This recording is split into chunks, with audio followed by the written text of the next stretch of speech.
Bienvenue à tous et tous pour une nouvelle vidéo très spéciale. Vous avez un petit peu les trucs que vous allez voir, c'est des trucs que vous ne savez pas sur Mazda. Peut-être que certains le savent, mais pas tous.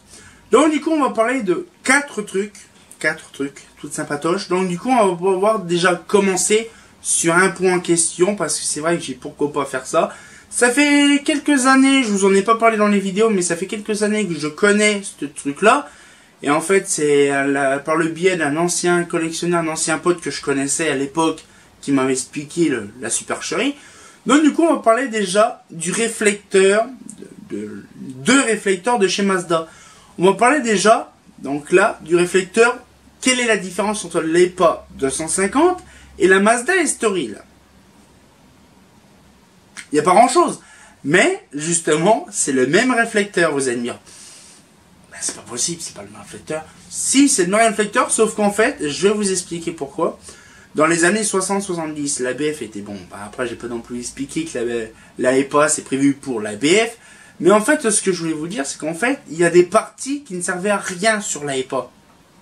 Donc, du coup, ils ont préféré virer, supprimer la partie qui ne servait à rien dans l'optique.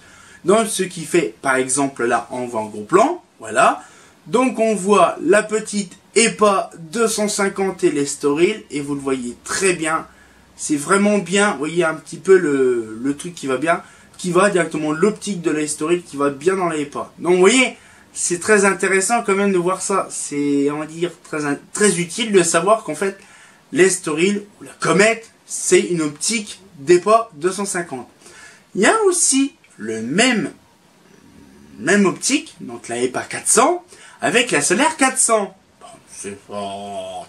Hein, on sait quand même que la Solaire 125 est une optique d'EPA 125, la Solaire 250 est une optique d'EPA 250, mais la Solaire 400, pourquoi qu'elle est comme ça? Justement, déjà pour purement esthétique, pour qu'elle soit pas non plus 15 km de haut, hein, qu'elle soit trop volumineux. Donc du coup, ils ont découpé les parties qui ne servent à rien, strictement à rien. Et donc du coup, ce qu'il fait, c'est que ça permet d'avoir l'appareillage, parce que c'est pour ça que vous allez dire, ah oui, je comprends maintenant pourquoi. La EPA 125 ou la 250 a l'appareillage incorporé dans l'optique, comme la EPA normale. Sauf que la Solaire 400, pour la faire plus réduite, ils ont mis l'appareillage à l'extérieur de l'optique, dans le luminaire, mais pas dans l'optique, comme les Solaires, les EPA 400. Donc du coup, c'est un exemple. Donc du coup, vous pouvez le voir aussi également là. Donc là, on voit la EPA 400 et la Solaire 400. Donc du coup, qui s'en mangent bien, comme on le voit bien. Hein. Donc voilà, c'est vraiment un truc de malade, comme je voyais. Donc c'est, on va dire, c'est pas une supercherie, c'est, on va dire, techniquement, c'est exprès pour reprendre la photométrie. Je pense qu'à l'époque, ils s'en foutaient royalement de la photométrie. Donc du coup, ils ont gardé l'optique de la EPA, ils ont viré simplement les trucs qui ne servaient à rien. Et ils ont fait des optiques différentes qu'ils ont servi pendant plusieurs années, jusque dans les années 2000. Hein, genre pour la Estoril et la Comète. Hein. Après, il y en a des autres, mais j'ai pas tout en tête. Donc du coup, on va parler de la deuxième chose. Donc là, c'est la Essor 125. Vous savez quand même que j'en ai parlé dans 2 vidéos. La Essor 125, ça a apparu en 76. Ça, on connaît. Ça a apparu en 76. Sauf qu'il y a un truc qui est bizarre. La Essor 125, elle a apparu en même temps que la 250 et la 400. Hein, sauf la Elan, ça a apparu plus tard. Mais pourquoi que la Essor 125 est apparue alors qu'elle n'a jamais été vendue, parce que l'année d'après, elle a disparu? En fait, c'est tout simple. Dans les années 70, il y avait quoi? Il y avait la EPA 125, 250, 400. Solaire 125, 250, 400. Voilà. Donc, ils ont voulu faire, on va dire, une simplicité. Donc, c'est-à-dire 125, 250, 400 pour continuer le truc. Sauf que la Essor 125, elle n'a pas vraiment été commercialisée du tout. Parce qu'il faut penser quand même que la Essor 250, on pouvait mettre de la BF 125. Donc du coup, c'était pas, on va dire, une obligation de mettre une Essor 125. Mais je ne sais pas pourquoi, et dans les cerveaux justement de Mazda, pourquoi qu'ils ont arrêté de commercialiser ou de vendre la Essor 125. C'est un peu dommage, j'aurais bien voulu en voir une en vrai. Ça va être vraiment tout petit, ça va être tout mignon. Voilà un petit peu le truc. Nous allons passer après à un truc très intéressant, la Solaire 250C. C'est quoi le luminaire Solaire 250C? Alors vous savez quand même que dans les années 70, il y avait quand même 2 optiques différentes. L'optique P justement comme la EPA, comme on voit dans la solaire, l'optique P pour la EPA, donc pour les mercures, et l'optique C spécialement conçue pour les lampes claires, donc par exemple pour les sodium ou les iodures. C'est un peu compliqué, mais après on s'y connaît. Donc du coup, ce qu'il fait, c'est qu'il y a deux sortes d'optiques. Sauf que là, la solaire 250, il n'y a pas d'optique spéciale pour les sodiums. Donc du coup, en 76, je crois 77, ils ont commercialisé une lanterne qui s'appelait 250C, qui voulait dire après, l'année d'après en 77, je crois que c'est 76 ou 77, je vous montrerai les petits machins là où en gros plan, vous le verrez. Hein. Donc du coup, voilà, ce qu'il fait, c'est que voilà, on voit très bien solaire 250C et la suite d'après 251. Ce qui fait quand même qu'ils ont inventé la solaire 251 avant le nom officiel. C'est pour ça que voilà, la solaire 251 a l'optique différente que la solaire 250. Voilà. Après, nous allons parler un petit peu, on va dire, un petit truc qui n'a rien à voir, c'est les cales. Donc là, vous avez vu qu'on a parlé beaucoup de solaire. On va reparler de la solaire en question. La solaire, elle a quand même eu une particularité dans les années 70 d'avoir une petite cache à l'arrière. Vous savez, comme celle-là, la petite photo qui est là, vous voyez, un petit cache à l'arrière tout sympatoche. Pourquoi? C'est simplement et purement esthétique. Hein. Du coup, voilà. Ce qui fait, et pourquoi? Je sais pourquoi, parce qu'en fait, quand la solaire 251 arrivait, solaire 250C, en bref, 251, il y avait la cale à l'arrière, comme toute solaire 251. Donc, ils ont voulu faire la gamme de solaire normale avec un petit plus-value de, je crois, de 65 francs ou 77 francs, de la petite cache à l'arrière pour la solaire. Donc, c'est pour ça que des fois, on voit les solaires 125, 250, 400, avec une cache à l'arrière, une petite cale. Moi, j'appelle ça une petite cale, mais c'est plutôt un petit plus-value, un enjoliveur, quoi. Donc, voilà un petit peu le truc. C'est un petit peu, voilà, les histoires de Mazda qui ont été pas très connues. Hein. Et nous avons encore un autre truc. Vous savez quand même, allez, le dernier, c'est un petit peu la cinquième chose, c'est le truc bonus. Hein. En fait, le truc, c'est qu'il y a, on va parler maintenant de la comète. La comète, elle a une particularité, on sait qu'elle a apparu en 83. Sauf qu'elle a né, elle naissait en 81. En 81, donc c'est pour ça qu'elle figure pas dans le catalogue 80-81. Pourquoi? C'est pas normal, j'en sais rien.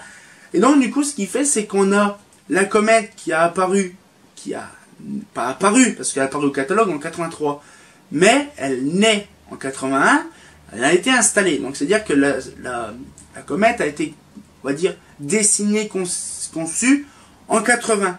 Voilà, vous voyez un petit peu 79-80, un petit peu pour le truc.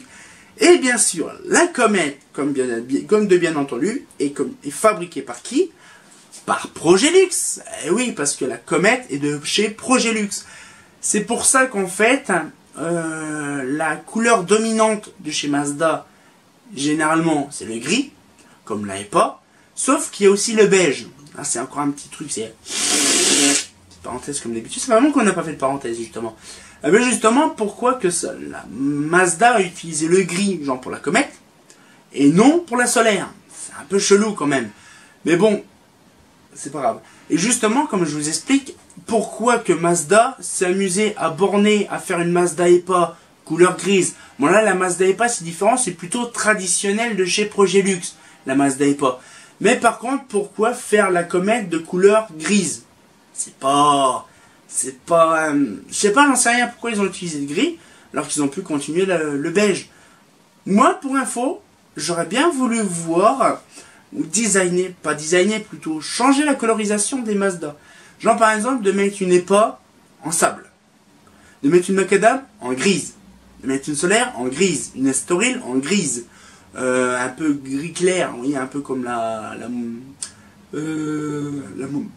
modula aussi en gris aussi. Voilà, par contre, si c'est une modula grise, ça fait penser plutôt à une Massilia. Hein. Il y a aussi pas mal de luminaires. Par contre, il y a des exemples types. Pourquoi qu'ils ont aussi fabriqué des essors bleus, hein.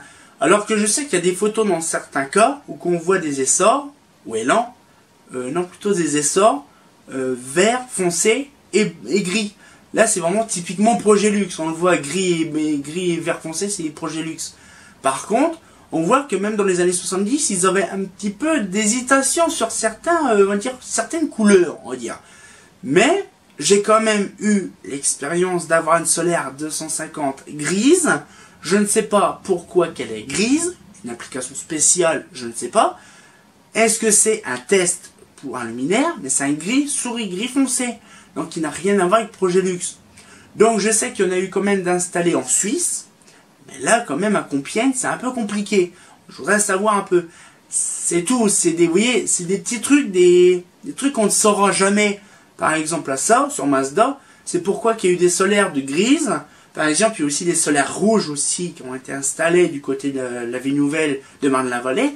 Des lanternes qui étaient en capot rouge. Et rouge dans la masse. C'est pas la peinture. À l'époque, dans les années 70, il n'y avait pas de peinture. Hein. Si, il y avait de la peinture, mais on va dire la peinture traditionnelle. Il faut penser quand même que même la coccinelle, je vous ai oublié la couleur coccinelle, c'est pareil. On imaginez les couleurs inversées. C'est-à-dire que tout ce qui est en beige en gris et tout ce qui est en gris en beige. Genre une petite épa toute beige ou couleur sable et toutes les comètes en couleur sable. Ça serait trop rigolo franchement. Donc cette fois-ci on se laisse parce que c'était voilà un truc intéressant à faire. Donc j'espère que la petite vidéo vous a plu et si vous par contre vous avez des petites anecdotes ou des petits trucs que vous ne savez pas ou des choses comme ça ou que vous savez des trucs intéressants que les gens ne connaissent pas, vous pouvez laisser un petit commentaire, mettre un petit pouce bleu comme d'habitude et on se retient encore pour une nouvelle vidéo. Bah une petite épa couleur sable. Ce serait intéressant de voir ça. Hein, c'est pas faux.